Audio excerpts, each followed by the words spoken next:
नमस्कार, मी श्रीकांत उमरीकर. आपण पाहतात ॲनलायझर. लाईक करा, शेअर करा, सबस्क्राईब करा. 4 दिवस उलटून गेलेत.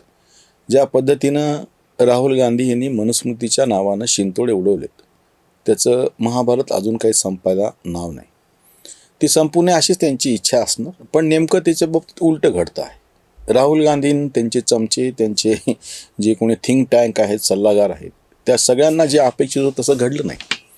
राहुल गांधीची काहीतरी पुरोगामी प्रतिमा आहे आणि आम्ही नेहमी असं म्हणत आलो की राहुल गांधीच्या बाबतीत वेगळं काही करायची गरज नाही. राहुल गांधी स्वतःच्या मूर्खपणाचे, नालायकपणाचे पुरावे स्वतः देतात. ज्या क्षणी राहुल गांधी मंचावरून मनुस्मृतीच्या संदर्भात सनातनी हिंदूंनी स्त्रियांचा कसा अपमान केला, त्यांना न्याय कसा दिला नाही, हीन दर्जाची वागणूक कशी दिली, हे सगळे तारे तोडले. त्याच वेळेस राहुल गांधीच्या बाजूला जी मुलगी उभी होती, मुस्लिम तरुणी उभी होती, तिनं हिजाब घातलेला होता.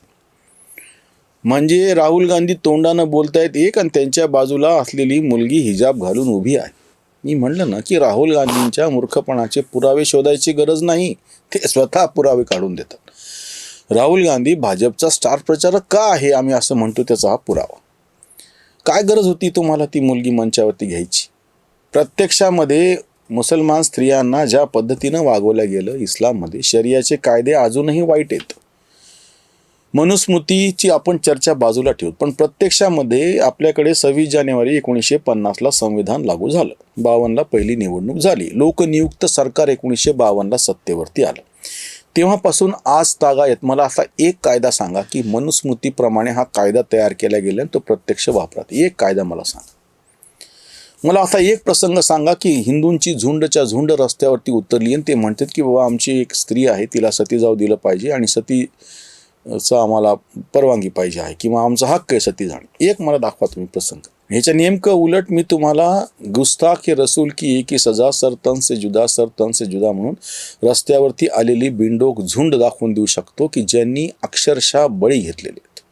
आत्ता घडलेलं हे, मी जुनं काही सांगत नाही तुम्हाला. आणि राहुल गांधी तिथं प्रत्यक्ष मंचावरती ती मुलगी उभी आहे. हिजाब असो किंवा बुरखा असो किंवा ट्रिपल तलाक असो, ह्या सगळ्याच्या बाबतीमध्ये किंवा संपत्तीमध्ये स्त्रियांना किती वाटा द्यायचा काय नाही. एका पुरुषाची साक्ष बरोबर 2 स्त्रियांची साक्ष केली तरच त्याची बरोबरी होऊ शकतं. असे कायदे आजही शरियामध्ये असताना तुम्ही त्याच्याबद्दल काही बोलत नाही. सनातन हे डेंग्यू, मलेरिया, लेप्रसी, काय HIV, काय काय घाणे उखडून टाकलं पाहिजे असं अकलेचे तारे, अशी जी विकृती तोंडातून, व्हर्बल डायरिया ज्याला असं म्हणतात. उदयनिधी स्टॅलिन जेव्हा तेव्हा ते मुख्यमंत्री होते, त्या सरकारला तुमचा पाठिंबा होता, तुम्ही काही बोलले नाही. तेव्हा एक शब्द काढला नाही. म्हणजे जर तुम्हाला इतकंच प्रेम होतं तर सत्तेसाठी 5 मिनिटात तुम्ही कोलांटी उडी मारली ना, आपले 5 आमदार घेतले आणि जोसेफ विजय यांच्याकडे निघून गेलात. म्हणजे तुम्हाला त्या DMK बद्दल प्रेम नाही, पण तेव्हा तुम्हाला तुमच्या मतपेढीसाठी प्रेम होतं, म्हणून तुम्ही सनातनचा सगळा अपमान गपचूप ऐकून घेतला. त्याची प्रतिक्रिया म्हणून तुमच्याचकडे कर्नाटकामध्ये प्रियंका खडगे, मल्लिकार्जुन खडगे जे चिरंजीव, यांनी अशा पद्धतीचे घाणेरडे उद्गार काढले, पण आज तागायत त्यांना न सरकारमधून काढलं, त्यांच्यावरती काही कारवाई झाली, शिक्षा झाली त्यांना. वारंवार तुम्ही एकीकडं हिंदूंचा अपमान करणार, हिंदूंच्या वरती टीका करणार. आपण ते एक वेळ बाजूला ठेवूयात, खरं खोटं काय ते. मग जर तुमची अशी भूमिका आहे की स्त्रियांच्या बाबतीत तुम्हाला निष्पक्ष अशी भूमिका घ्यायची आहे, स्त्रियांना न्याय द्यायचा आहे, मग इतर धर्मामध्ये स्त्रियांचा अपमान करणाऱ्या ज्या ज्या गोष्टी त्याच्यावरती बोलणार की नाही? प्रत्यक्ष तुमच्या मंचावर असलेल्या त्या मुलीला तुम्ही म्हणलात का की तू हिजाब का घातला म्हणून, का तुला घालायला लावला म्हणून? नाही म्हणले ते. आणि जी मुलगी काही म्हणत नाहीये, जो मनुस्मृतीसारखा कायदा प्रत्यक्षामध्ये अस्तित्वातच नाहीये, कुठेही प्रत्यक्षात तो लागू झालेला नाहीये, त्याच्यात काय ते मी नंतर करेल चर्चा. त्याच्या नावानं तुम्ही बोंबा मांड. गळ्यामध्ये मडकन, कमरेला झाडू, अशीच दलितांची स्थिती होती असं म्हणल्याच्या नंतर त्या दैनिक केसरीमध्ये पत्र आलेलं आहे छापून की ह्याचा पुरावा काय? डॉक्टर बाबासाहेब आंबेडकरांनी स्पष्टपणे सांगितलं की ह्याचा पुरावा नाही, वाडवडिलांनी सांगितलेल्या ह्या गोष्टी आहेत. पण तरी बोंब काय मारायची? फुले शाहू आंबेडकरचा महाराष्ट्र, दलितांना कशा पद्धतीनं गळ्यात मडकन, कमरेला झाडू लावून वागवलं गेलं होतं. त्याच्या नावानं शिव्या द्यायच्या, त्याच्या नावानं जे तथाकथित दलित आणि तथाकथित मुसलमान हे सगळे मतदार एकत्र करायचे आणि त्याच्या जीवावर सत्ता मिळवायची, असं ते सरळ साधं गणित. हे बोंबल कुठपासून माहिती का? 2014 पासून तुम्ही ज्या मुस्लिम मतपेढी, दलित मतपेढीच्या नावानं शिमगा करत बसले, हलगी वाजवत बसले, आज ती मतपेढी तुमच्याकडे आहे की नाही माहीत नाही, पण बाकीची एवढी मोठी सगळी हिंदू मतपेढी गेली ना निघून भाजपकडे. आता तुम्ही ज्या पद्धतीनं परत एकदा मनुस्मृतीचं जे सगळं उकरून काढलेलं आहे त्याच्यावरती प्रतिक्रिया काय म्हटली, मुसलमानांचं तर काही विशेष नाही, ते आधीच विरोधात आहेत. आता कुठला नवीन मुसलमान तुम्हाला जुळला जाणार नाही, उलट आहे त्या मुसलमानामध्येच फूट पडून AIMIM सारख्या कट्टरपंथी किंवा महाराष्ट्रामध्ये मालेगावला जी इस्लामिक पार्टी त्याच्याकडे लोक निघून जाते. तुम्हाला काय मिळालं सांगा ना. आणि तिकडं उलट भाजपनी 2014च्या नंतर आपली मतपेढी, हिंदू मतपेढी 85% हिंदू मतावरती लक्ष ठेवून मोठ्या प्रमाणात ती काबीज करून ठेवलेले. त्याच्यामध्ये फोडण्यात तुम्हाला काय यश मिळालं? तुम्ही ज्या दलितांच्या नावानं बोंबा मारा, म्हणजे ज्या दलितांचा कैवार घेऊन बोंबा मारायला लागलात, ज्या मुसलमानांचा कैवार घेऊन बोंबा मारायला, ते एका अर्थाने जास्तीत जास्त मत तुमच्याकडे आधीच आहेत ना. नवीन काय घडणार आहे? आत्ता राहुल गांधींनी शिक्षण विषयक विद्या छात्रों की गुंज असा कार्यक्रम होता, याच्यामध्ये मनुस्मृतीचा कुठे विषय आला? पण ती विकृती यांच्या डोक्यातून जात नाही.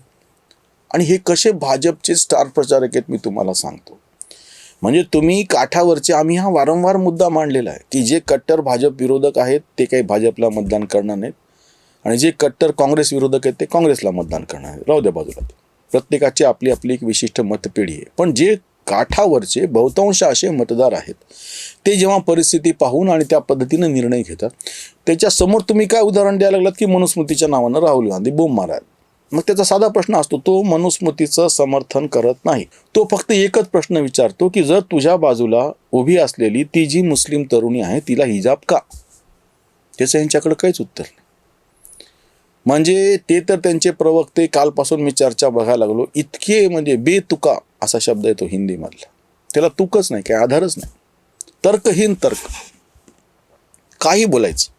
आजच्या सगळ्या आधुनिक काळामध्ये ज्या पद्धतीनं जग जवळ आलेलं आहे, आतिश तासीर, दौलीन सिंग यांचा पोरगा, आणि सलमान तासीर जो त्याचे वडील होते, पाकिस्तानमध्ये ते उच्चपदस्थ होते, त्यांना त्याच्या पुस्तकामध्ये एक वाक्य लिहून दिलेलं आहे की इस्लामचा जिहाद आधुनिकतेशी आहे. फार खतरनाक आणि फार नेमकं मर्मग्राही वाक्य. जे काही आधुनिक आहे त्या सगळ्याशी या विरोधामध्ये इस्लाम उभा राहिला, आणि हे असे राहुल गांधी सारखे पांढरे नेते तरी त्यांचं कौतुक करत बसतात. म्हणजे हे तुम्ही कुठे घेऊन चाललेले आहेत? म्हणजे खड्ड्याकडे तुम्ही घेऊन चालले तर सगळे त्याचं कौतुक कराल की वा वा किती छान. वातावरण काय चाललंय? तुम्ही काय बोलायला लागलात? कुठल्या वातावरणामध्ये आहात? कुठल्या हिंदू घरामध्ये तुम्हाला मनुस्मृतीप्रमाणे आचरण दिसलं?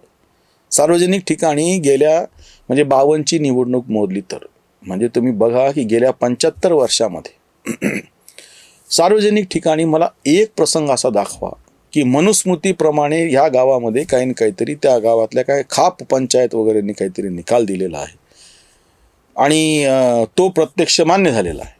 इथं तर खरं तर आपल्याकडं असे काही निकाल गेले त्याच्या विरोधामध्ये सगळे गेले.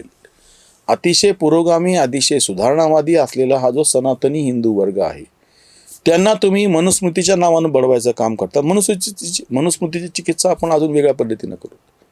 आणि त्याच वेळेस प्रत्यक्ष तुमच्या मंचावर उभी असलेली मुस्लिम मुलगी, तिनं हिजाब घातलेला असताना त्याच्यावर तुम्ही चकार शब्द काढत नाही. म्हणून म्हणलं की राहुल गांधी प्रत्यक्ष त्यांच्या नालायकपणाचा, मूर्खपणाचा पुरावाच हातामध्ये देतात. त्याच्यामुळेच आम्ही त्यांना भाजपचे स्टार प्रचारक म्हणतो. निवडणूक काय होईल काय वेगळं सांगायची गरज नाही. उत्तर प्रदेशचं समोरच आहे, बघूया. इथेच थांबूया. धन्यवाद.